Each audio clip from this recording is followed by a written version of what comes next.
আপনারা প্রথমে আমি 2-3 মিনিট একজন একজন করে বলবেন, তারপরে আমি আসছি, ঠিক আছে? আপনাদের যদি কোনো বিষয় ক্লাসের পদ্ধতি নিয়ে যে এইভাবে করলে ভালো হয়, আপনাদের মতামতটা কিন্তু আমি শুনবো। আপনারা বলতে পারেন একজন একজন করে, যদি কারোর কোনো বিশেষ কিছু বক্তব্য থাকে। Sir good evening sir. হ্যাঁ, খুশবু বলছি। হ্যাঁ, আপনি আগেও হ্যাঁ ছিলেন। হ্যাঁ বলছি স্যার। হ্যাঁ স্যার, আপনার হাসি মুখটা অনেকদিন পরে দেখছি স্যার। হ্যাঁ, বলুন। উম, কিন্তু আমি খুব চাপে আছি স্যার। কালকে হঠাৎ দেখছি আমার গ্রাজুয়েশনের মানে ফাইনাল ইয়ারের মার্কশিটটা দেখছি ফাইলে নেই। কিভাবে কি হয়েছে আমি জানি না। আমি তো ক্যালকাটা ইউনিভার্সিটি, রাজগীর ইউনিভার্সিটিতে গিয়েছিলাম। আচ্ছা। তো ওখানে তো অনেক প্রসেসিং, ওই কলেজের সব তো ছুটি চলছে। যে হ্যাঁ। কলেজ থেকে পড়েছে ওখানে ফর্ম দিয়েছে, ওই কালকে অ্যাটেস্টেড করে দিতে বলেছে। বলছে ওয়ার্কিং ডেজ 15 দিনের মধ্যে দেবে, আচ্ছা। এটা বলেছে। এবার আচ্ছা। আমার আরো দুটো আছে, হুম। এটা নিয়ে খুবই চাপে আছি কাল থেকে। আর আপনি, হ্যাঁ, আপনার থেকে একটুখানি জানবো, আপনি বললে একটু আশ্বস্ত হবো আর কি। না না। আর একটা আপনি হ্যাঁ। যেটা বললেন যে যেটা ডেমো ক্লাসের ব্যাপারটা স্যার, আপনি যদি এরকম করে দেন এতজনকে এইভাবে এখানে, মানে সেই একটা আবার বিভিন্ন রকম মানে দ্বন্দ্ব তৈরি হবে আমরা নিজেরা যদি বলি। আপনি যদি এরকম, আর আপনার পক্ষেও তো এতজনের একসঙ্গে সম্ভব না, যদি 5 জন বা 7 জন করে আপনি একটা নাম দিয়ে দেন আগে থেকে, তারা যদি রেডি করে নিল একটা কিছু, সেই নামের যারা তারা যদি সেদিন দেখালো। কারণ আপনার আমাদের ভুলটা আমরা বুঝবো, কিন্তু আপনি আরো বেশি ভালো বুঝবেন। না না, ঠিক। আর স্যার আমার মার্কশিটের ব্যাপারটা একটু বলবেন আর স্যার। দুটো বিষয়ই বলছি। ভালো, প্রথমে বলি মার্কশিট যেহেতু আপনাকে ইউনিভার্সিটি আশ্বস্ত করেছে 15 ওয়ার্কিং ডেজের মধ্যে দিয়ে দেবে, সেটা নিয়ে আপনি টেনশন আর করবার কিছু নেই। আপনি প্রসিডিউরটা মেনটেন করুন। এরকম অনেক কটা কেস আমার সামনে এসছে, দিয়ে দেবে। ওরাও খুব ইমার্জেন্সিভাবেই, যে ওরা 15 দিন বলেছে মানে আপনাকে 15 দিনের দিনই দেবে, সে হতে পারে আমি টপিক বলে দিই বা না দিই। আপনি কিন্তু একটা রেকর্ডেড ডেমো আমাকে পাঠাতে পারেন, এই গ্রুপে সবাই আমরা দেখতে পারবো। কি বললাম বুঝতে পেরেছেন? মানে এই ক্লাসের বাইরের টাইমে আপনি নিজে করলেন, সেটা এখানে দিলেন, প্রত্যেককেই বলছি, সেটাও কিন্তু দেখে আমরা একটু দেখতে পারি। সেটারও একসাথে 70 জন দিলে দেখা হবে না। আমি লিস্ট বলে দেবো যে আজকে এই 10 জন দেবেন বা 5 জন দেবেন, এই দুটো এ হতে পারে। এটা আপনাদের মধ্যে যে আপনারা মনে করবেন যেটা ঠিক, সেইভাবে এগোবো। অবশ্যই আমি আপনাদের ডেমোটা নেবার চেষ্টা করব অনলাইনেই, ফার্স্ট কথা। সেকেন্ড যেটা রয়েছে, এবারে ইন্টারভিউর বা পার্সোনালিটি টেস্টের অন্য অন্য প্রসেসগুলো আমি নিজেও কিছু আপনাদেরকে লাইভ ডেমো করাবো। এই ব্যাক ক্যামেরায় আমার বোর্ড আছেই, সেখানে করাবো। আজকে হয়তো সেই পর্যন্ত যাব না, কিন্তু নেক্সট দিন থেকে কিছু কিছু টপিকের ওপরে ডেমোটা দেবো। আমি আপনাদের ইউটিউব ভিডিওতেও বারবার যেটা বলেছি, আজকে ফার্স্ট সে কথাটা বলছি। আমরা প্রত্যেকেই এখানে হয়তো এডুকেশন বিষয়েরই আছি। ফার্স্ট যেটা করব, আমরা কিন্তু সিলেবাসটা, স্যার রেকর্ডটাই ভালো হবে, কারণ নেটওয়ার্ক প্রবলেম হয় লাইভ ডেমো দিতে, একদম ঠিক আছে। সেটা নিয়ে আমরা গ্রুপেও পরে একটু ডিসকাশন করে নেব, দরকার হয় ওটা যেটা ভালো হয়। যেটা মেনলি আমাদের, জয়িতা পাত্র সবাই অবগত আছেন, জানেন 4টে যে সেমিস্টার আছে, 1 2 3 4, এই 4টে সেমিস্টারের সিলেবাসটাকে খুব ভালো করে আগে দেখুন। এইটা আমি একদম বেসিক থেকে অ আ ক খ যদি বলেন, অ আ ক খ আমাদের এই মুহূর্তে আমাদের পার্সোনালিটি টেস্টের প্রথম অ আ ক খটা হবে 11-12-এর সিলেবাসটাকে।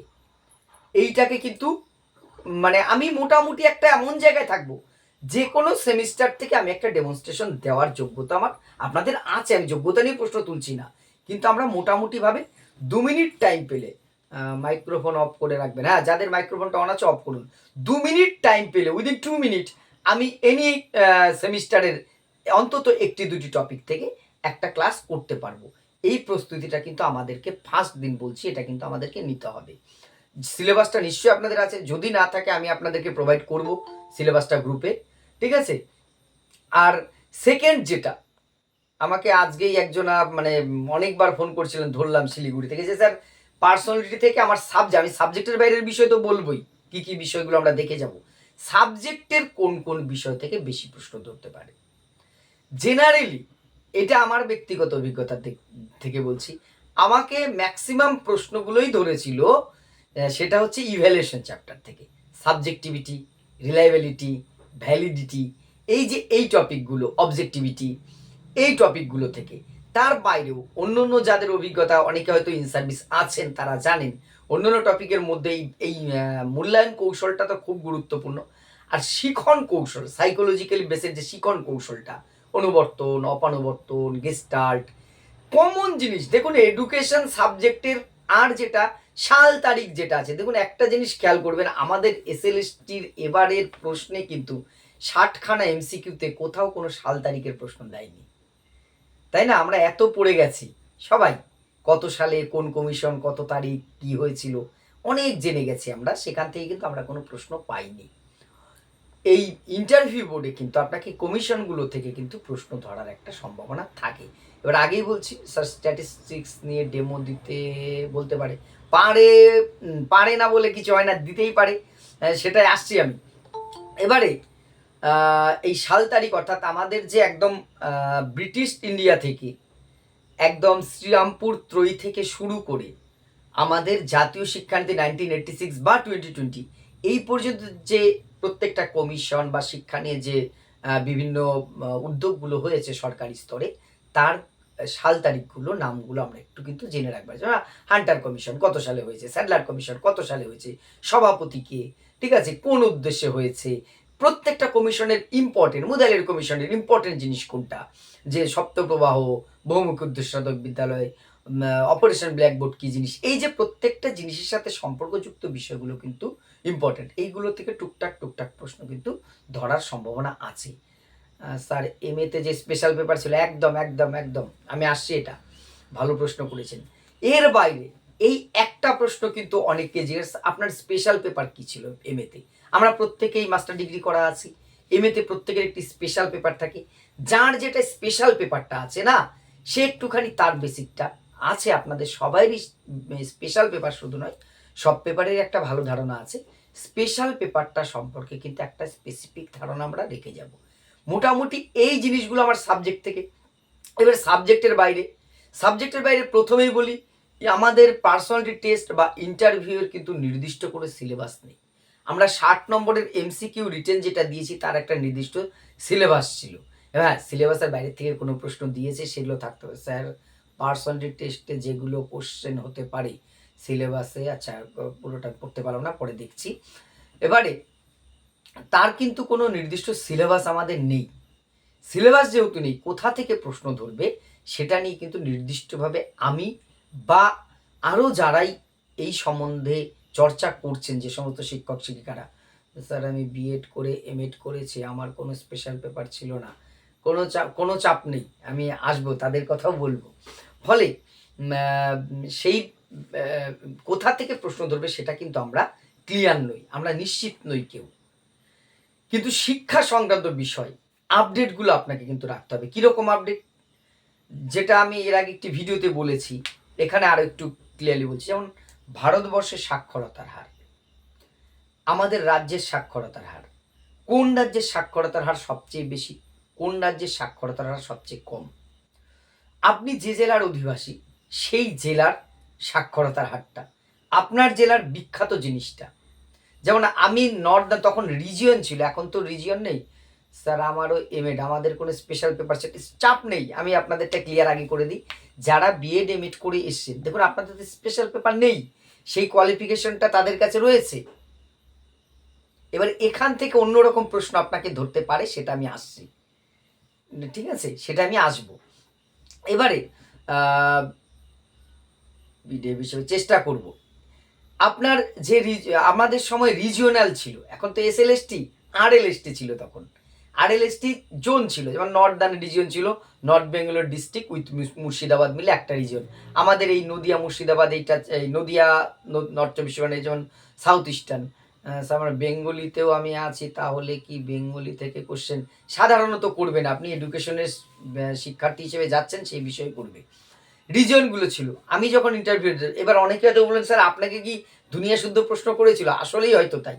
প্রায় 16 থেকে 17 মিনিট আমাকে ইন্টারভিউর বোর্ডে রেখেছিল, জানি না কেন, তবে ইন্টারভিউটা দিয়ে আমি খুব স্যাটিসফাইড ছিলাম যে আমার জীবনে আমি এত খুব খুশি হয়েছিলাম ইন্টারভিউটা আমি দিয়ে চাকরি পাবো কিনা। তখন আমার এমএ নেই, বিএড নেই, তখন এমএতে 6 নম্বর ছিল, বিএডে 3 নম্বর ছিল। একাডেমিকে প্রথমে আমি 9 নম্বর পিছিয়েছিলাম। সেখান থেকে আমি ইন্টারভিউটা দিয়ে এতটা খুশি হয়ে বেরিয়েছিলাম যে চাকরি হোক না হোক, জীবনের প্রথম ইন্টারভিউ এবং খুব ভালো ইন্টারভিউ দিয়েছি। সেখানে নর্দার্ন রিজনে আমাকে একটা টোটাল আউট অফ সিলেবাস একটা প্রশ্ন ধরেছিল। আপনাদের সাথে শেয়ার করছি যেটা, যে আমাকে ফট করে একজন এক্সপার্ট সেখান থেকে বলছেন, সিনিয়র স্যার ছিলেন, চিনি না, যে আচ্ছা আপনি তো নর্দার্ন রিজনে আসছেন, এত দূর আসছেন কেন, সেসব তো ধরলই। এইসব বলার পরে আচ্ছা আপনি উত্তরবঙ্গে থাকবেন, আচ্ছা শিলিগুড়ি মহাকুমা পরিষদ জানেন? শিলিগুড়ি মহাকুমা পরিষদ, আমি নিউজ পেপার টেপার একটু পড়তাম টড়তাম, একটু ন্যাক ছিল, বিষয়গুলো একটু জানতাম, আমার জানা ছিল বিষয়টা সৌভাগ্যবশত। বললাম যে হ্যাঁ, আমাদের প্রত্যেকটা জেলায়, কলকাতা বাদে প্রতিটা জেলায় কি আছে, ত্রিস্তরীয় পঞ্চায়েত স্তরে গ্রাম পঞ্চায়েত, তারপরে পঞ্চায়েত সমিতি, তারপরে জেলা পরিষদ, তার সভাধিপতি থাকে। ঠিক দার্জিলিং একটা জেলা, দার্জিলিংয়ের যে বাকি মহাকুমা, দার্জিলিং আর আপনার যে কার্শিয়াং, সেইগুলো নিয়ে হচ্ছে কি, তখন ওই শিলিগুড়ি, এই দার্জিলিং, হিমালয়ান দার্জিলিং কি বলে ওটা, পার্বত্য পরিষদ, ওইটা আলাদা, ওটা কিন্তু জেলা পরিষদ নয়। শুধুমাত্র শিলিগুড়ি সাব ডিভিশনটা কিন্তু ওই আপনার যে হিল কাউন্সিলের মধ্যে পড়ে না, এই সমতলে একটা মহকুমা। সেখানেও ত্রিস্তরীয় পঞ্চায়েত ব্যবস্থা আছে, গ্রাম পঞ্চায়েত, পঞ্চায়েত সমিতি, কিন্তু সমগ্র জেলা জুড়ে তো নয়, বাকি জেলাটা তো পর্বতের মধ্যে পড়ছে, ওদের মানে প্রশাসনিক সিস্টেমটা আলাদা। আমাদের বাকি জেলাগুলো যেমন জেলা পরিষদ হয়, ওখানে মহকুমা পরিষদ হয়, কারণ ওটা শুধু একটা মহকুমা নিয়ে আছে, বাকিটা আলাদা। সেটাকে বলা হয় ঠিক জেলা পরিষদের ধাঁচেই ওখানে মহকুমাটা হচ্ছে তৃতীয় স্তর, সর্বোচ্চ স্তর, সেটাকে বলা হয় শিলিগুড়ি মহকুমা পরিষদ, এখনো আছে সেটা। তো সৌভাগ্যবশত সেটা আমি মানে জানি না, ঈশ্বরের কৃপায় আমার জানা বিষয় ছিল। এই প্রশ্নটা ধরে বলছে, দেখুন আমার জেলার সাথে সম্পর্কযুক্ত নয়, আমার সাবজেক্টের সাথে সম্পর্কযুক্ত নয়, কারণ আমি পলিটিক্যাল সায়েন্স বা এই ধরনের হিস্ট্রি জিওগ্রাফির স্টুডেন্ট নই। কিন্তু স্যার আমি বিএড করে এডুকেশনে এমএ করেছি, আমার জিওগ্রাফি অনার্স ছিল, আমাকে কোনো আচ্ছা আচ্ছা আসছি, আপনাদের এই বিষয়টা নিয়ে আসছি, কিন্তু আমাকে এই বিষয়ে প্রশ্ন করেছে কিন্তু। তাই আমি প্রসঙ্গটা এই কারণে তুললাম যে আপনি যে এলাকায় থাকেন, যে জেলায় থাকেন, সেই জেলা সম্পর্কে কিন্তু তথ্যগুলো আপনাকে কিন্তু রাখতে হবে। একটা প্রশ্ন বারবার আসছে, যারা অন্য সাবজেক্ট থেকে এসেছেন তাদের কিন্তু একটা কমন প্রশ্নের মুখোমুখি হওয়ার চরম সম্ভাবনা আছে। আপনি হবেন কিনা জানি না, কিন্তু অনেকেই হবেন। কি প্রশ্ন, আপনি তো বেঙ্গলির ছাত্রী, আপনি তো হিস্ট্রির ছাত্র, আপনি কেন এডুকেশনে শিক্ষক হতে চাইছেন? যারা আছেন এডুকেশনের বাইরে থেকে, মানে এডুকেশনের বাইরে থেকে এই সেন্সে বলছি, আপনারা এখন এডুকেশন ফ্যামিলির মেম্বার, বাংলা বা ইতিহাস বা অন্য যে কোনো সাবজেক্ট থেকে এডুকেশনে এসেছেন, পরীক্ষা দিয়েছেন, তাদের মধ্যে কেউ একজন উত্তর দিন। আপনি কি উত্তর দেবেন?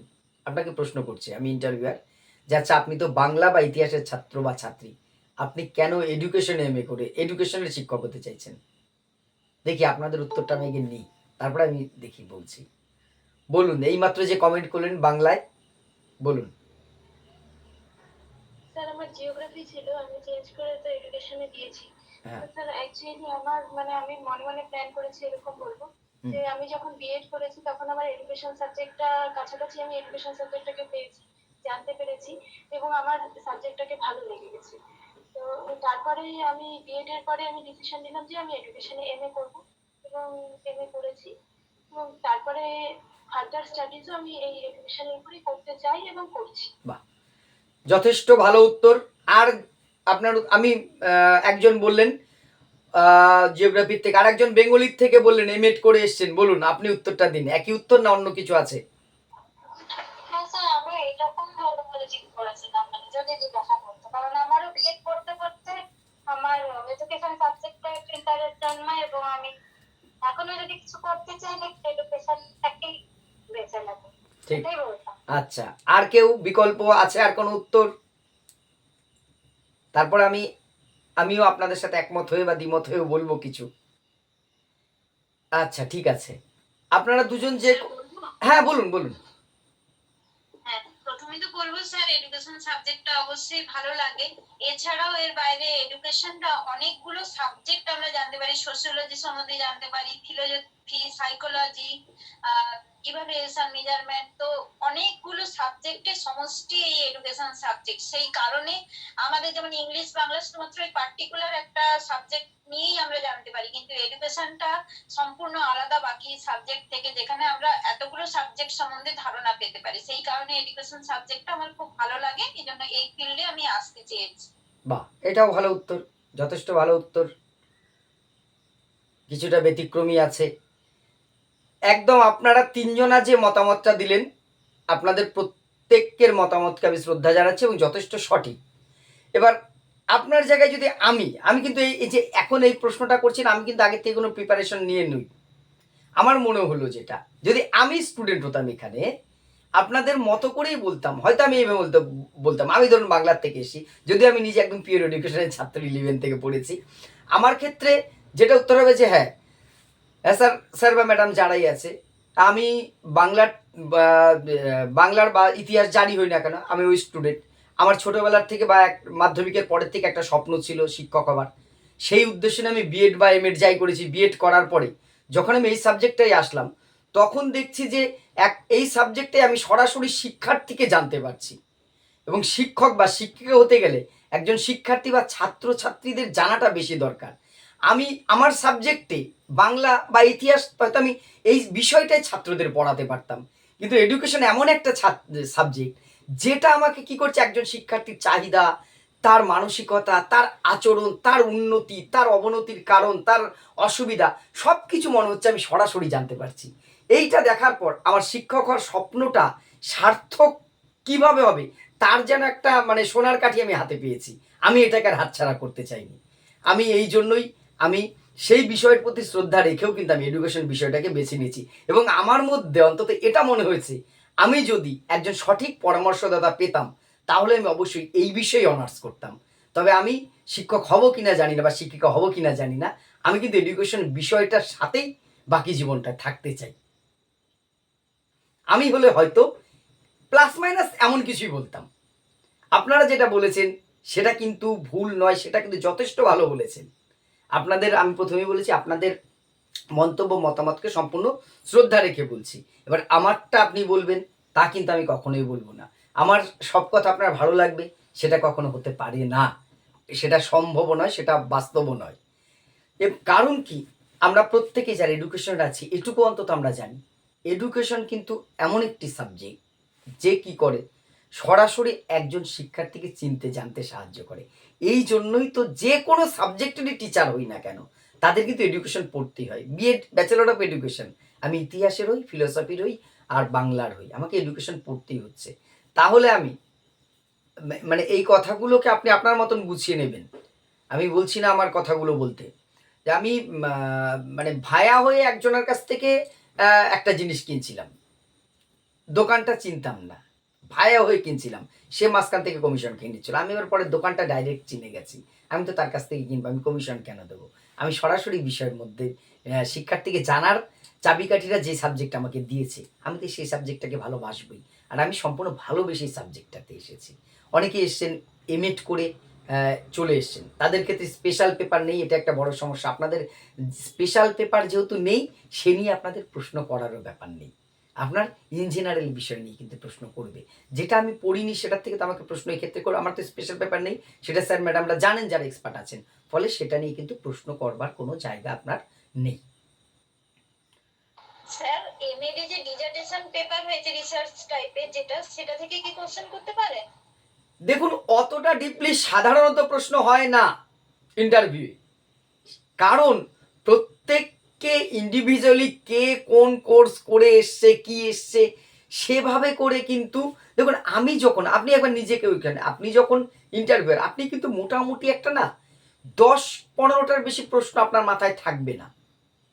আপনি সারাদিনে 100টা বা 50টা শিক্ষার্থীর ইন্টারভিউ নেবেন, অল মানে মোটামুটি কিন্তু 10-15টা প্রশ্নে আপনি ঘুরিয়ে ফিরিয়ে নেবেন।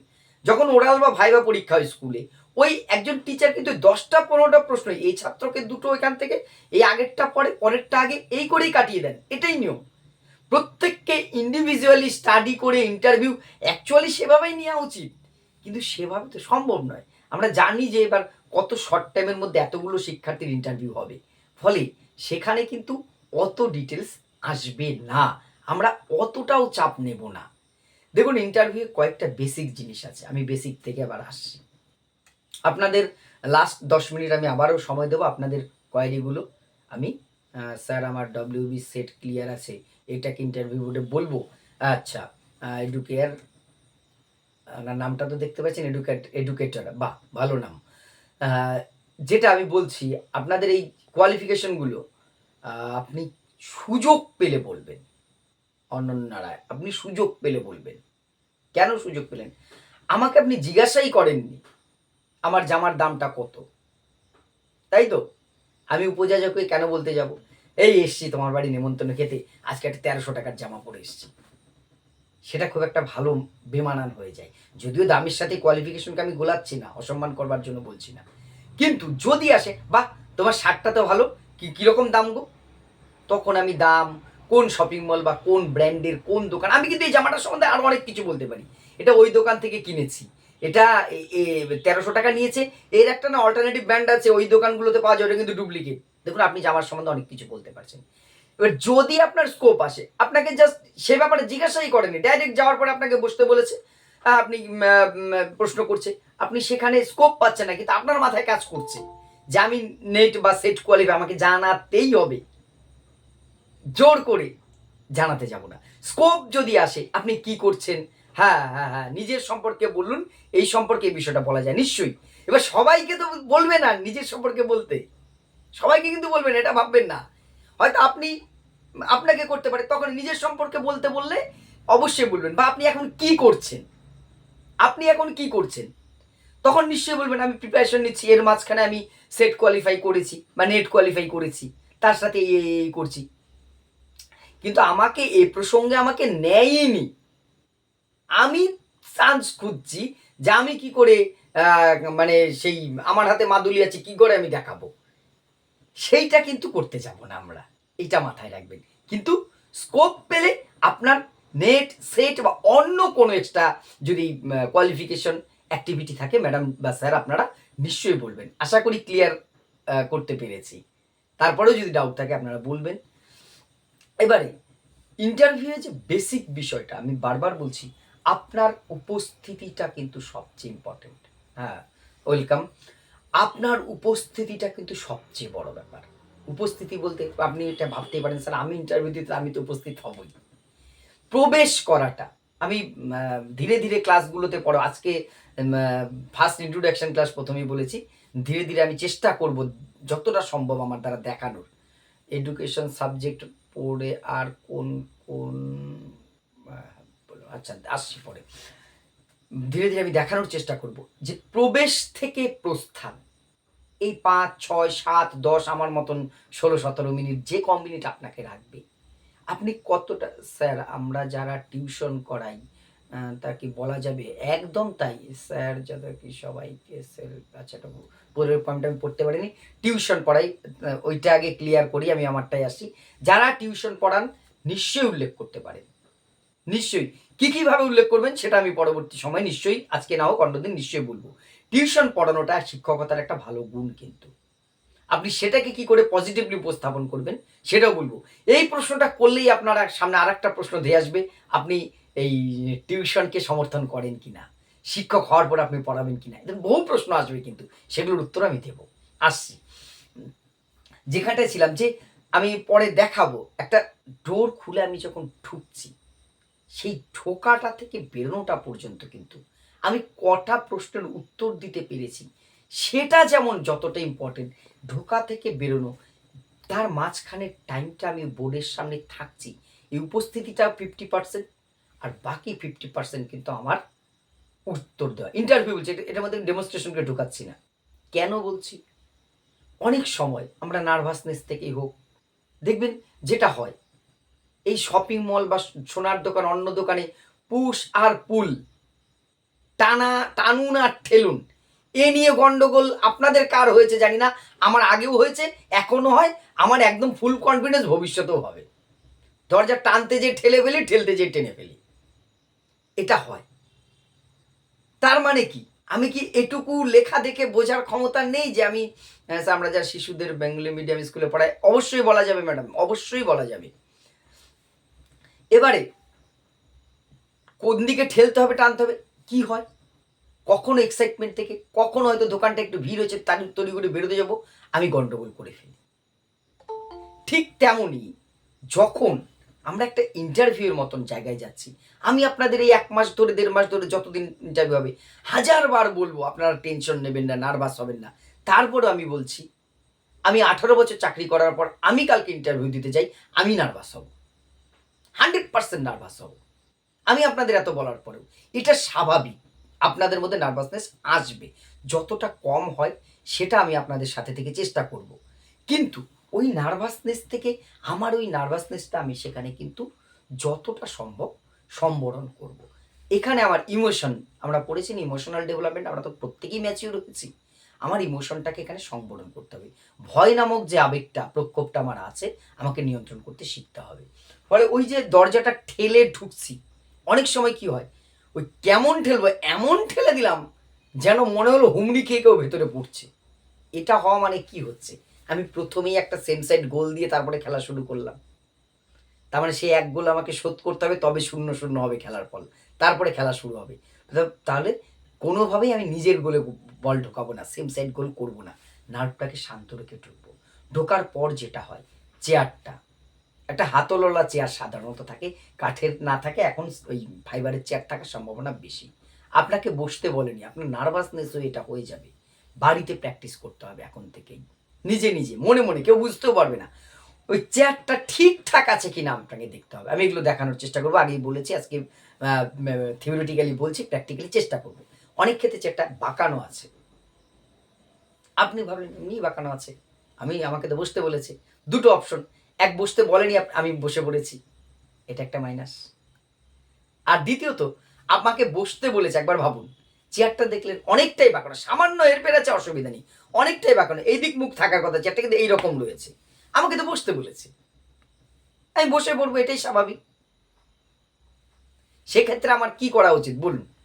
আপনি ঢুকেছেন, এ আমার ফেস, চেয়ারটা এইরকম বাঁকানো, অনেকটা বাঁকানো, মোটামুটি এই মুখ থাকার কথা এই মুখে আছে, আপনি তখন কি করবেন বলুন?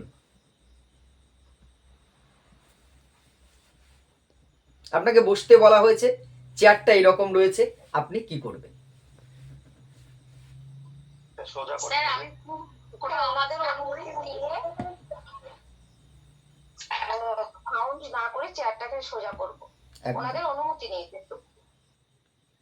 ঠিক, প্রথম একদম সঠিক বলেছেন, চেয়ারটাকে সোজা করে বসতে হবে, ঘ্যাঁস করে টেনে দিলাম করবো না। দেখুন এগুলো অনেকেই বলবে এগুলো কোনো ম্যাটার না, ফালতু বকছে স্যার, হতেই পারে, কিন্তু আমি প্রথমেই বলেছি আমার প্রত্যেকটা পদে আমার পার্সোনালিটি টেস্ট হচ্ছে, এটা কোনো মাল্টি ন্যাশনাল কোম্পানি, বেসরকারি কোম্পানির আমি ইন্টারভিউ দিতে যাইনি, আমি পার্সোনালিটি টেস্ট দিতে গেছি, এইটা আমার মাথায় নিতে হবে। যেটা আপনারা বললেন একদম সঠিক, চেয়ারটা সামান্য হেল্পের থাকলে কোনো ব্যাপার না, আপনাকে বসতে বলেছে, আপনি ঠিক করে বসেন। যখন যদি দেখেন একদম অনেকটাই বাঁকানো, চোখে পড়ার মতন, আপনি অনুমতিটা নেবেন, স্যার চেয়ারটা ঠিক করে নিয়ে বসছি, আপনাকে অনুমতিটা দেবে, খুব ইজিলি বলে আপনার সুবিধা অনুযায়ী বসুন, হ্যাঁ বসুন, বা যাই হোক, মুখে ইশারায়, মুখে না বলেও চোখের ইশারায় বলবে, ঘাড় না কাট করে বলবে, যে কোনোভাবে আপনাকে একটা সম্মতি দেবে। ফাইলটা আপনার কোলেই থাকবে, নিয়ে আপনি বসবেন। এই বসাটার পরেই কিন্তু আপনাকে কি বলতে হবে, থ্যাংক ইউ বা ধন্যবাদ। যার একটু ইংরাজিতে উইকনেস আছে, দুর্বলতা আছে, তিনি চেষ্টা করবেন বাংলাতে যতটা সম্ভব কথা বলা যায়, ধন্যবাদ স্যার বা ধন্যবাদ ম্যাডাম, ঠিক আছে? কারণ একটা জিনিস মাথায় রাখবেন, আমার উল্টো দিকে যারা ইন্টারভিউ নিচ্ছে তারা কিন্তু জ্ঞানী মহাজ্ঞানী লোক।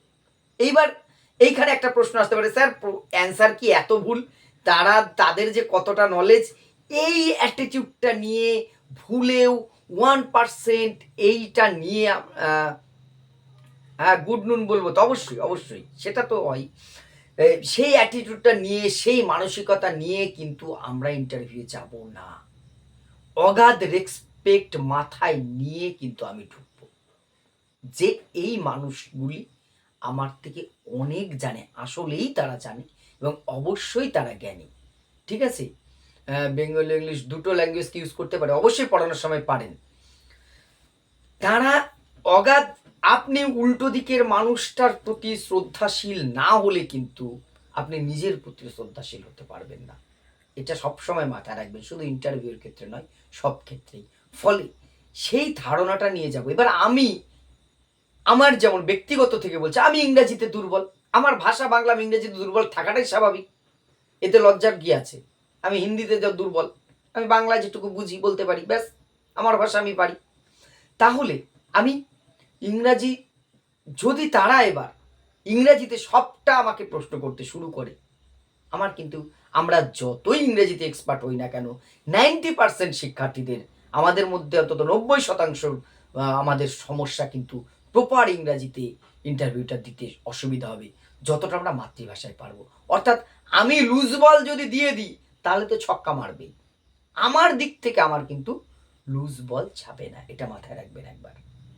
আমার দিক থেকে কিন্তু লুজ বল যাতে না যায়।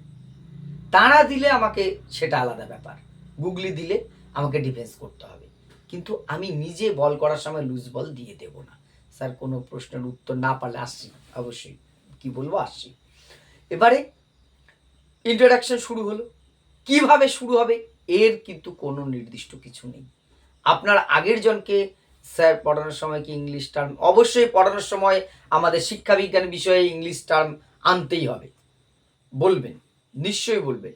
মূলত বাংলাতেই তো আমরা পড়াবো, আমরা বাংলা ভার্সন, ইংরাজি টার্ম আসবেই। আপনি অনুবর্তন পড়াবেন, কন্ডিশন কথাটা, কন্ডিশনিং কথাটা ইউজ করবেন, এটা হতে পারে? পারে না। আপনি কি বলে ওই অন্তর্দৃষ্টি পড়াবেন, গেস্টাল্ট বলবেন না, এটা হতেই পারে না। আপনি সংবেদন পড়াবেন, সেন্সেশন পারসেপশন কথাগুলি টার্ম ইউজ করবেন না, এটা হতে পারে না। অর্থাৎ সেক্ষেত্রে আপনার আসবেই, কিন্তু বাংলাটার সাথে সাথে বলবেন, অবশ্যই বলবেন, এটা মাথায় রাখবেন। কিন্তু এবারে যে প্রশ্নটা আসলো, এইমাত্র একজন প্রশ্ন করলেন যে স্যার পারি না 100 বার, আমরা সবাই সব জানতা নই, কোনো দিন হতে চাবো না আমরা, কোনো প্রশ্ন আমার উত্তরটা সামনে আসলো আমি পারি না, আমি কি করব? এটা খুব বড় বড় ব্যাপার। আমার বিষয়ের সাবজেক্ট হতে, আমার বিষয়ের হতে পারে, বা আমার বিষয়ের বাইরের বিষয় হতে, আমি তো নাই জানতে পারি। আপনারা যে 50 জন আছেন, আমি এডুকেশনে এতদিন শিক্ষকতা করছি, আপনারা যদি এখন 50 জন একটা করে জাস্ট প্রশ্ন করেন, 50টা প্রশ্ন, অনেক প্রশ্নের উত্তর আমি দিতে পারবো না, না পারাটাই স্বাভাবিক। এরকম আমরা প্রত্যেকের ক্ষেত্রে সীমাবদ্ধতা আছে। এবার আপনাকে ইন্টারভিউর সময় প্রশ্ন দিল, আপনি স্পষ্টভাবে, আমি এর আগে একটা ভিডিওতে বলছিলাম, আমি স্মার্টলি না করতে হবে, কিন্তু না করাটার মধ্যে আপনার স্মার্টনেস থাকবে। স্মার্টনেস মানে আপনি সেই না করতে যেয়ে কিন্তু ভ্যাবা জায়গা খাবেন না, না ই ও স্যার ব্যাপারটা হচ্ছে না, আপনি টাইম কিল করবেন না, আপনার জন্য টাইম বরাদ্দ হয়ে রয়েছে, কিন্তু 5 মিনিট, 7 মিনিট, 6 মিনিট, 2 মিনিট, যাই হোক, আপনি 1 মিনিট নষ্ট করছেন, মানে আপনি না বলে, স্যার এটা আমি বলতে পারছি না, এটা জানি না স্যার, এই মুহূর্তে বলা যাচ্ছে না স্যার, এ বলতে পারছি না, আপনি স্যারেন্ডার করুন। না জানাটা কোনো অপরাধ নয়, আমি জানি না সেটা ঢাকার চেষ্টা করাটা কিন্তু সঠিক নয়, আমি না জানতেই পারি, আপনি স্যারেন্ডার করুন। নিশ্চয়ই আপনাকে অল্টারনেটিভ কোশ্চেন দেবে, আপনি সেটা বলুন, তাহলেই হবে। আপনি সময় নষ্ট করবেন না, চেষ্টা, ভাবছেন যদি যেটা জানেন, কনফিডেন্স আছে যে আমি জানি, অনেক বিষয় আছে আমি সত্যিই জানি না, বা এমন বিষয় আপনি কিন্তু বুঝতে পারবেন যে বিষয়টা আমার মানে পেটের মধ্যে ঘুষি মারলেও আমার পেট থেকে বেরোবে না, তাহলে সেটা নিয়ে আমি টানা হিসা করবো না, আমি সেটা স্যারেন্ডার করে দেবো। কিন্তু এইটা একদম মাথায় রাখবেন। জয়িতা সমদ্দার এতক্ষণে জয়েন্ট হচ্ছেন, ব্যাস এই সংক্রান্ত আর কোনো প্রশ্ন? স্যার আঞ্চলিক ভাষায় টান ডেমো ক্লাসের সময় ব্যাপারটা একটা, আচ্ছা আচ্ছা আচ্ছা আচ্ছা, আঞ্চলিক ভাষায় টান যেটা হয়, আমাদের মালদা মুর্শিদাবাদে যারা আছেন তাদের কথা একটা টান আছে, আবার বীরভূম পুরুলিয়া তাদের কথা একটা আলাদা টান আছে, আমি যে অঞ্চলে থাকি, পূর্ববঙ্গের লোকের বাস বেশি, তাদের কথায় আমাদের কথা একটা টান আছে, টান থাকাটাই স্বাভাবিক। এটাকে আপনি কি করে কাটাবেন? সম্ভব নাকি? এতদিনে যে টান আমি কাটাতে পারিনি, 15 দিন ট্রেনিং করে আমি কাটাবো? নিশ্চয়ই পারবো না। স্যার আমি বিএড কলেজে পড়াই, হ্যাঁ এটা বিষয়ে আসছি ম্যাডাম, সেটা থাকতেই পারে। চেষ্টা করবেন যতটা সম্ভব স্ট্যান্ডার্ড বাংলা বলা। এবার কোনটাকে স্ট্যান্ডার্ড দেবো? সবই তো বাংলা, সবাই সবটাই স্ট্যান্ডার্ড, আপনার টান থাকুক, তাতে কোনো খুব একটা অসুবিধা নেই, তবে স্পষ্টতা যাতে না ছাপিয়ে যায়। আপনার টান থাকাটা কিন্তু এক জিনিস, আমার কথাটা যদি স্পষ্ট না হয় সেটা কিন্তু খারাপ জিনিস। যতটা সম্ভব কথাগুলো স্পষ্ট, শুধু আপনি একবার নিজেকে ছাত্রছাত্রীর আসনে বসিয়ে ভাববেন, আপনার যে স্যার বা ম্যাডামটি আপনাকে পড়াচ্ছেন ক্লাসে, তার কথা যদি আপনি না বুঝতে পারেন, আপনার কতটা বিরক্ত তৈরি হয়। আপনি বলতেও পারবেন না স্যারকে, স্যার আপনার কথা বুঝতে পারছি না, ম্যাডাম আপনি কি করছেন বুঝতে পারছি না। স্যার আপনার কোনো টান তো নেই স্যার। না যাই হোক, অনেক ক্ষেত্রে এরকম মনে হয়, আমাদের আঞ্চলিকটা থেকে যায়, স্যার যে বিষয়টা জানি না সেটা এগ্রি করতে, আচ্ছা আমি না পুরো কমেন্টটা পড়তে পারলাম না, যাই হোক যা বলেছেন, যে বিষয়টা আমরা জানি না সেটা এগ্রি করাটাই হচ্ছে বুদ্ধিমানের কাজ হবে। এইবার যেটা আসছি, অনেকেরই একটা প্রশ্ন, অনেকেই আছেন কেউ প্রাইভেট স্কুলে পড়ান, কেউ কন্ট্রাকচুয়ালে পড়ান, কেউ বিএড কলেজে পড়ান, কেউ কেউ আছেন এমএড কলেজেও পড়ান, এইটা কি বলবো কিনা 100 বার বলবেন, 100 বার বলবেন। তবে ওই যে আগেই বললাম, জামার উদাহরণটা দিছিলাম, জোর করে নয়।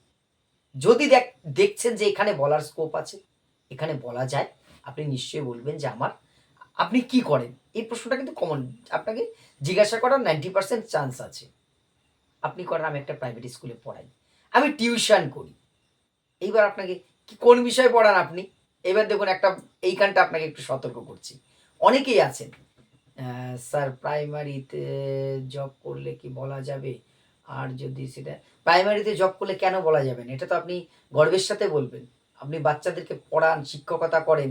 এবার আমি যে বিষয়টা ছিলাম সেটাই আসছি, সেখানে আপনাকে কাউন্টার প্রশ্ন করবে, আপনি প্রাইমারি ছেলে এখানে কেন আসতে চাইছেন, বলুন, যিনি প্রশ্নটা করলেন তিনি উত্তর দিন। আপনাকে, আপনি প্রাইমারিতে চাকরি করেন, আপনি কেন এই এই পরীক্ষা দিচ্ছেন, আবার আপনি তো একটা জব করছেন, কি উত্তর দেবেন?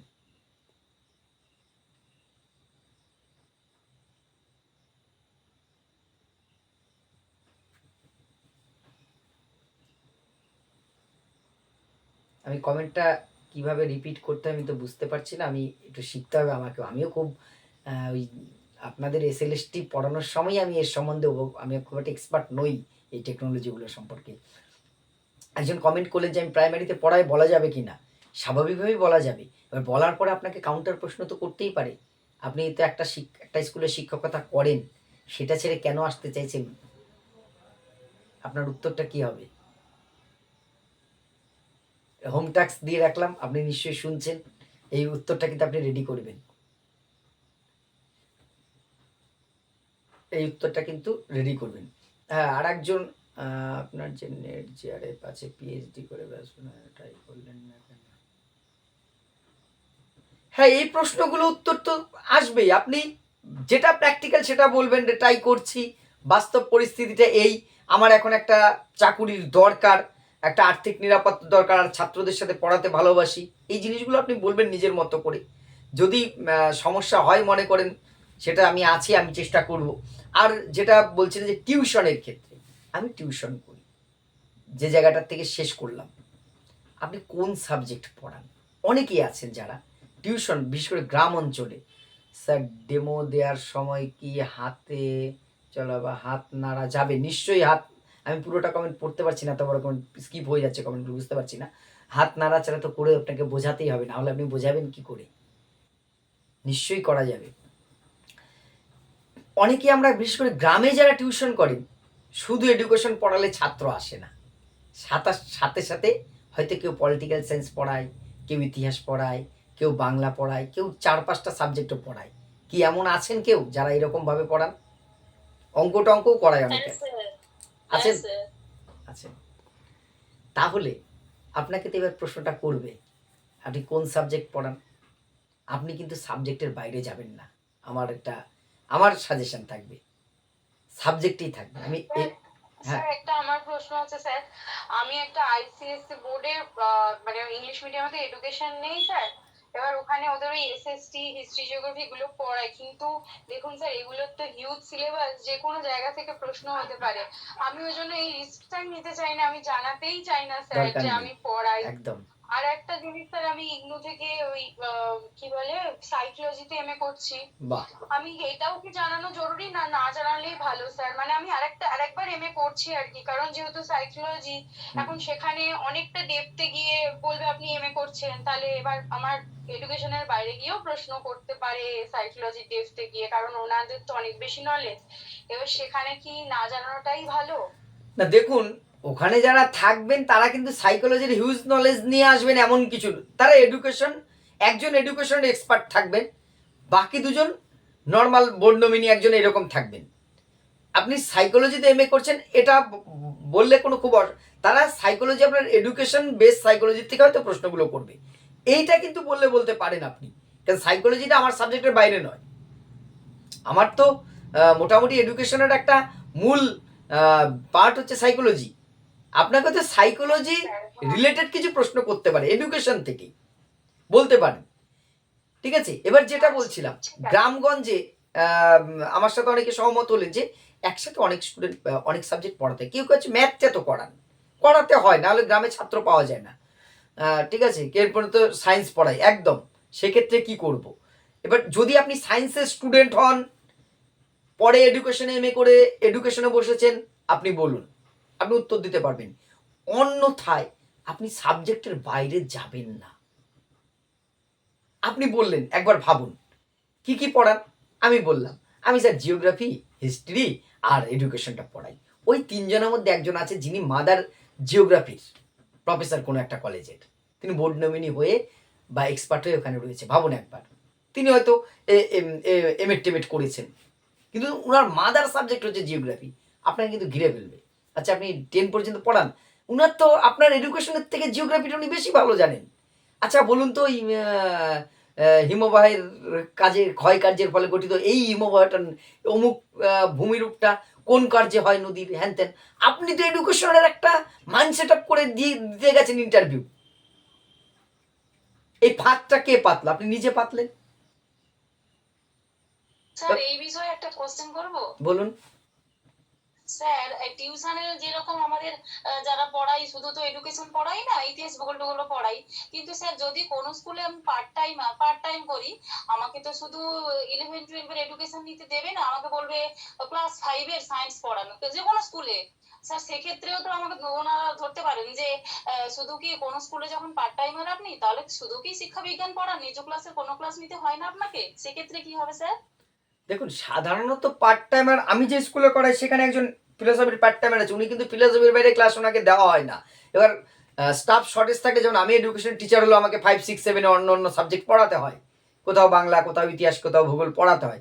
দেখুন 5, 6 পড়ানোটা আর যখন আপনি বলছেন 9, 10 বা 11, 12 টিউশন পড়ান, দুটোর মধ্যে কিন্তু তফাৎ আছে। 5, 6 লেভেলের কোনো প্রশ্ন কিন্তু আপনি বলতে পারবেন, সেই লেভেলের প্রশ্ন কিন্তু আপনি উত্তর দিতে পারবেন। আপনি 9, 10, 11 পড়ান মানে আপনি তার উত্তরও দিতে পারবেন এডুকেশনের বাইরে, পল সায়েন্স, ফিলোসফি, হিস্ট্রি। কিন্তু আমি রিস্কটা নেব কেন? আপনি 5, 6 লেভেল হলে বলতে পারেন, আপনি পার্ট টাইম করান, এডুকেশন পড়াই, আপনি অন্য সাবজেক্টে নেন ক্লাস। হ্যাঁ স্যার 5, 6 কখনো কখনো আমাকে বাংলা বা ইতিহাসের কোনো কোনো ক্লাস স্যার হেডমাস্টার মশাই দিলে আমি চাই। এর মধ্যে সীমাবদ্ধতাটাকে এক জিনিস, কিন্তু কখনো কখনো আমাকে দিলে আমি চাই। আর যখন আপনি কিছু ছেলে মেয়েকে নিয়মিত টিউশন পড়ান, তার মানে তাদের দায়িত্ব নিয়েছেন আপনি, আপনি সেই সাবজেক্টে জানেন। আপনার দুর্ভাগ্য সেদিনের জন্য, ঈশ্বর না করুন সেই দুর্ভাগ্যটা কারোর যেন না হয়। কথার কথা বলছি, আমি ইন্টারভিউর, আমার দুর্ভাগ্য সে ওই ইন্টারভিউ বোর্ডে একজন সেই সাবজেক্টের হিস্ট্রিরই একজন এক্সপার্ট বসে আছে, আর আমি বলে ফেলেছি আমি হিস্ট্রিও পড়াই। ভাবুন তখন আমার পরিস্থিতিটা কি হতে পারে।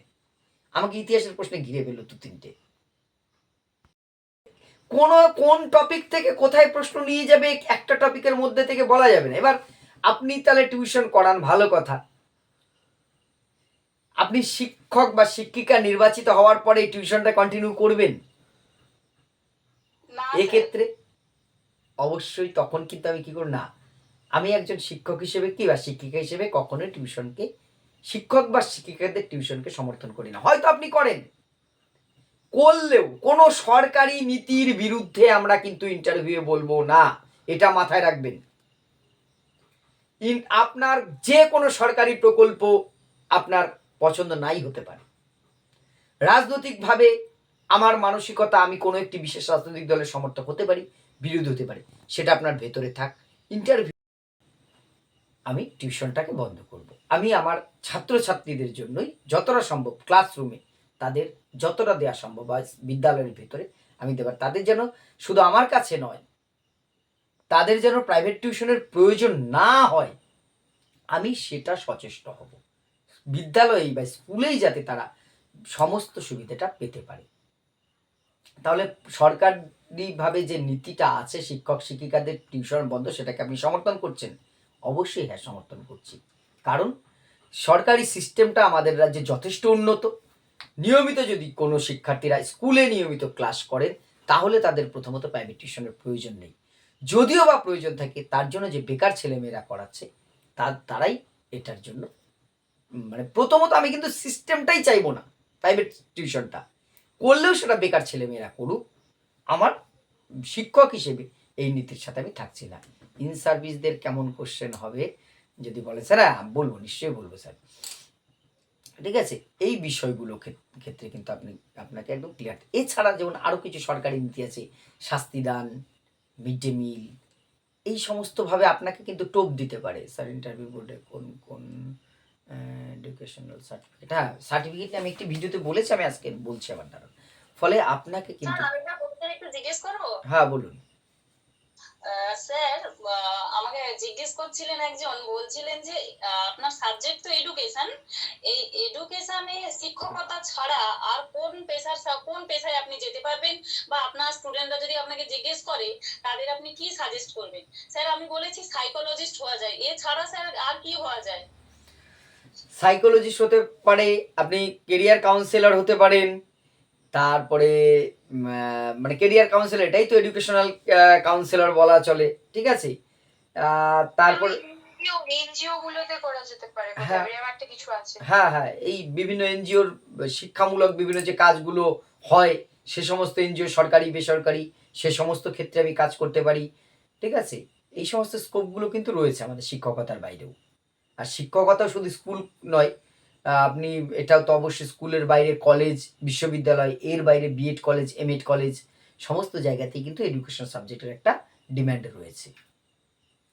আর স্যার এসআই পরীক্ষাটার ক্ষেত্রেও তো এই হ্যাঁ হ্যাঁ, সাবজেক্টটাই গুরুত্ব দেওয়া হয়। একদম একদম।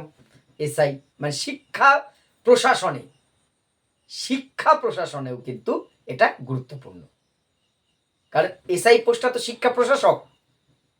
ঠিক আছে, এবার এসআই থেকেই এআইডিআই হবে, অর্থাৎ আমি প্রশাসকদের মধ্যে শিক্ষা প্রশাসক বা শিক্ষা প্রশাসনের ক্ষেত্রেও কিন্তু এটি গুরুত্বপূর্ণ, এটা আমি বলতে পারি। হ্যাঁ, একজন স্যার বলছিলেন যে ইন সার্ভিসদের ক্ষেত্রে, ঠিক ইন সার্ভিসদের ক্ষেত্রে আপনাদের আমি বলছি, আপনাদের কিন্তু ইন্টারভিউতে অনেকটা অ্যাডভান্টেজ রয়েছে। অ্যাডভান্টেজ মানে আমি এটা বলতে চাইছি না কিন্তু যে আপনাদের নম্বর দিয়ে দিচ্ছি, কারণ আপনার প্রথমত একটা ইন্টারভিউ মিনিমাম ফেস করে যোগ্যতার একবার দেখিয়ে এসছেন। আমি কারোর যারা নতুন তাদের যোগ্যতা নিয়ে তার মানে প্রশ্ন তুলছি এটা ভাববেন না। আপনারা একবার যোগ্যতা দেখিয়ে এসেছেন, একটা ইন্টারভিউর একদম রিয়েল ইন্টারভিউ ফেস করেছেন, ফলে আপনাদের সেই বিষয়টা খুব সহজেই জানা আছে।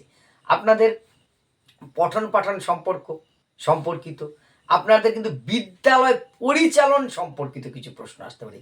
মিড ডে মিল হতে পারে, সেটা কো কারিকুলার অ্যাক্টিভিটিস হতে পারে, সেটা এডুকেশনাল ট্যুরে আপনি ছাত্রদের সাথে কোথাও গিয়েছেন কিনা, কি করেন, শৃঙ্খলা নিয়ে, এই ধরনের প্রশ্নগুলোর ক্ষেত্রে কিন্তু আপনি মুখোমুখি হতে পারেন। এইগুলো কিন্তু একটু কেয়ার রাখবেন, একটু খেয়াল রাখবেন। কিন্তু নেট কোয়ালিফাই করেছি মানে বা সেট কোয়ালিফাই করেছি মানেই আমি যে চাকরি কনফার্ম করেছি এই মুহূর্তে সেটা বলা যাচ্ছে না। এটাকে আপনি ইনক্লুড করতে পারেন প্রয়োজন। আর যেটা বললেন যে কি কি পড়বো, আমি প্রথমে কিন্তু শুরুতে বলেছি, আবারও নিশ্চয়ই বলছি কি কি পড়বো। স্যার ইন্টারভিউয়ের ডেমো নেয়া টোটাল কত সময়, ডেমো এটা আসছি, ডেমো নিয়ে আমি আসছি, আমি নোট করছি, আমি এই যেটা বলছি সেটা একটু বলে নিয়ে তারপরে আসছি। কি কি পড়বো সেটা হচ্ছে প্রথমেই বলেছে আমাদের এডুকেশনের জন্য আপনি 11-12 সিলেবাসটাকে গুলে খেয়ে ফেলুন মানে মোটামুটি সিলেবাসটা একটা আইডিয়া নিয়ে নিন। ঠিক আছে, ধারণাটা কোন সেমিস্টারে কি। স্যার একটা এখানে আমার প্রশ্ন আছে স্যার, বলুন। বলছি স্যার নতুন সেমিস্টার গুলোতে আমরা এসএসসি সিলেবাসে যেগুলো পড়িনি এরকমও কিছু আছে, যেমন দর্শন গুলো আছে কিছু দেখলাম, আর ওই এডুকেটার্স কিছু আছে, এবার ওগুলো কি স্যার পড়বো? মানে আমি স্যার সত্যি কথা বলতে 14 তারিখের পর থেকে আর পড়তে বসিনি, এত পড়েছি তার আগে, আর এখন আর পড়িনি, এবার সব ভুলে যাচ্ছি স্যার। এবার কতটা ডিপলি গিয়ে আবার পড়বো না কবে থেকে পড়বো একটু বলে দিন। গ্রেট এডুকেটর বলতে ওই ইসে আছে আমাদের ওই একজন মহিলা কি ফুলে উনি আছেন, মানে হ্যাঁ স্যার সাবিত্রীবাই ফুলে আর ওই রোকেয়া বেগম। আর ওই দুটো ফিলোসফি খুব কঠিন লাগে, কোনো চাপ নেবেন না। ফিলোসফির দু একটা ডেমো ক্লাস যদি সম্ভব আমি করার চেষ্টা করব, দেখছি। ওই দুটো আপনি ওনাদেরকে না জানলেও হবে। আর তার টেকনোলজিও তো আছে। হ্যাঁ, এডুকেশনাল টেকনোলজি 4th সেমিস্টারে আছে। একদম তো বেশ।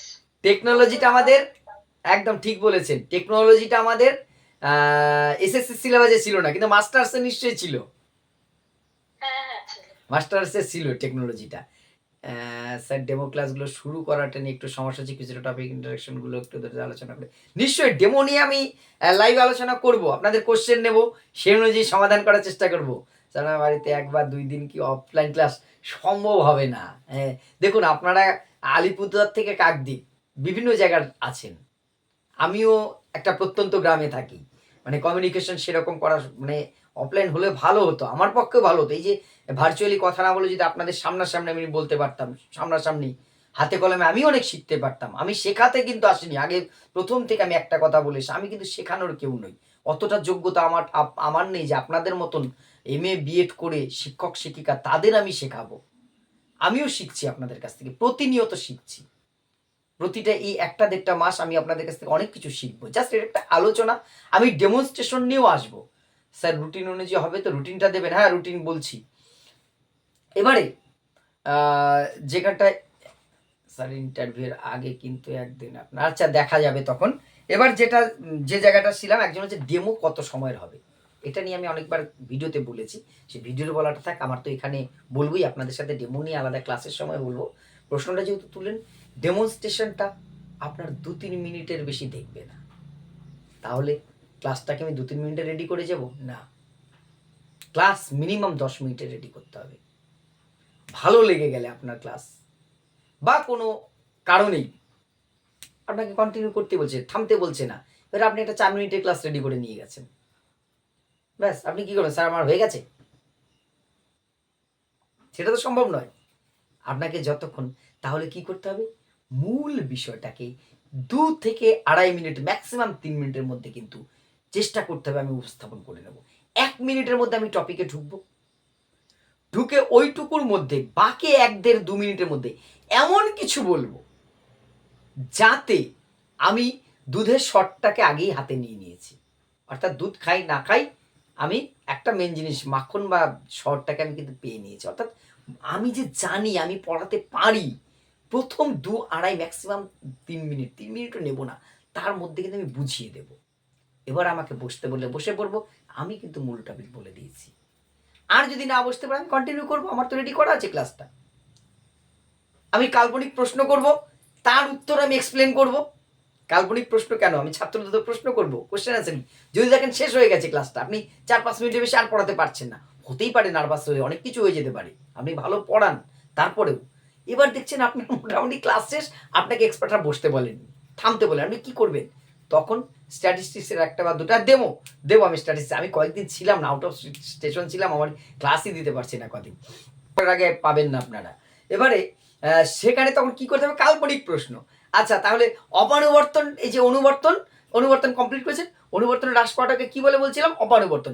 এবার আপনি অপানুবর্তনটা আরো একবার ডিসকাস করুন, উদাহরণ দিন। এবার একটা সময় তো আপনাকে বুঝতে হবে, ঠিক আছে আসুন বসুন, আপনি থামুন, আপনাকে বোঝাতে হবে আপনি প্রচুর জানেন। ক্লাসটাকে আপনাকে এমনভাবে সাজাতে হবে, আমি টপিক ধরে ধরে যতটা সম্ভব আমি চেষ্টা করব ডেমোতে কিভাবে বলবো। আর একজন কোশ্চেন করলেন যে শুরুটাই হচ্ছে ডেমোর ইম্পর্টেন্ট। আমি আগেই বলেছি, আপনি 10 মিনিট আপনাকে পড়াতে বলুক, প্রথম 2-2.5 মিনিট 3 মিনিটটাই আপনার ক্লাস, শুরুটা খুব ইম্পর্টেন্ট।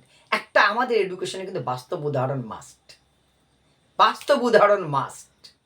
আপনি যে টপিকই পড়াবেন শুরুটা একটা বাস্তব উদাহরণ দিয়ে আসবে, শিখন হোক, পরিণমন হোক, জাতীয় শিক্ষানীতি হোক, শিক্ষার ইতিহাস হোক, অন্য যে কোনো সোসিওলজি হোক, আজ সামাজিক রীতিনীতি হোক, পেশনা হোক। স্যার শুনলাম এডুকেশন নাকি মাত্র 21 জন প্রশ্ন চ্যালেঞ্জ, 21 জন চ্যালেঞ্জ করে, এটা সত্যি হয়?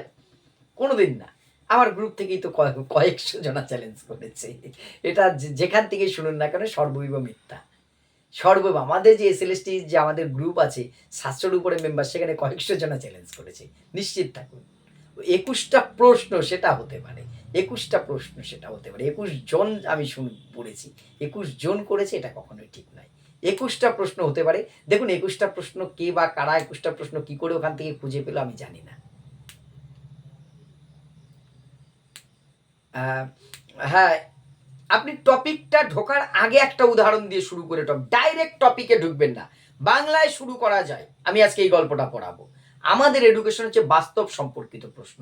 আপনি উদাহরণ সহযোগে বিষয়টা ঢুকিয়ে নিন বা পূর্ব পাঠের সাথে মিল দিন। পরিণমন পড়ার আগে শিখনের একটু বলে টাইম কিন্তু আপনার একটা বড় গল্প চোখে দিলে হবে না, অল্প সময়ের মধ্যে হতে হবে। ঠিক আছে, ডেমনস্ট্রেশন নিয়ে নেক্সট দিন আসবো। আজকে প্রথম দিন যার সাথে ইন্ট্রোডিউশন করা ছিল আপনাদের। স্যার আপনি কি উত্তর দেবেন বলে ভেবেছেন একবার একবার বলুন তো।